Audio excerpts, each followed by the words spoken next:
I mean, I've always been a big fan of maps in general, but yeah, there's something that's just really cool about the style in which the underground maps are done, which is really what inspired me.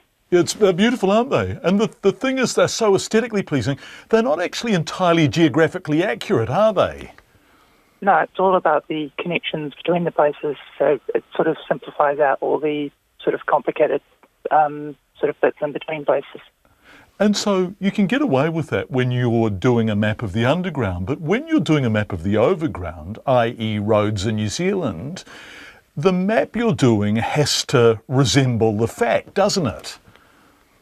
Yeah, it does, which is sort of the reason why I included the outline. So it's to give people more sort of familiarity about where things are, but obviously it's not nearly as precise as a road map, for example.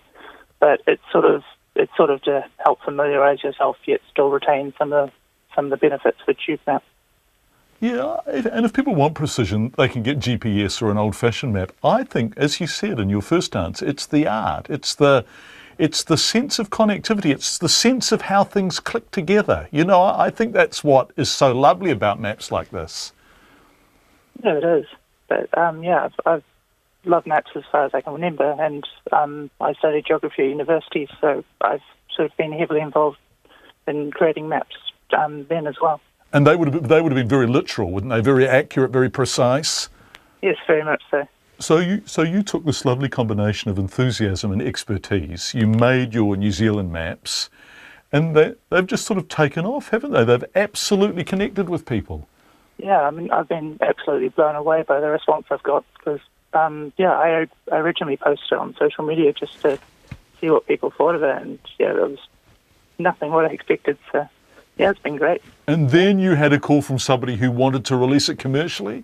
That's right, yeah. I partnered with a company called The Good Print, which approached me about doing some prints to sell online, which is something I only just recently launched on Tuesday, and I've had an amazing response from that.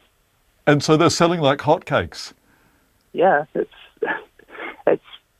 been just amazing. I can't believe how big it's gotten just in a couple of days. Andrew, I guess lots of people have GPS now, either in their cars or on their phones or both. Are maps becoming objects of affection but somewhat anachronistic and quaint? The old-fashioned kind of maps, the atlases we all had, the maps you unfolded on big journeys, are we losing them? Well, I don't think so, because there's a lot. Well, it depends on whether you're a map enthusiast like me, but maps are very good at connecting with people, with their place, which I think is quite important. So even though we're moving sort of into a digital age for maps, I think that we're definitely still connected there.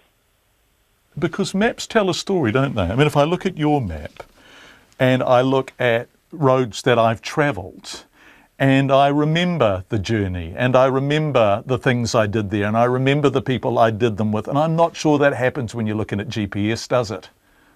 No, yeah, you're right, because quite a lot of people that have commented on my map have said pretty similar things, and they remember their time that they did a road trip or when they visited New Zealand, which is quite cool to me.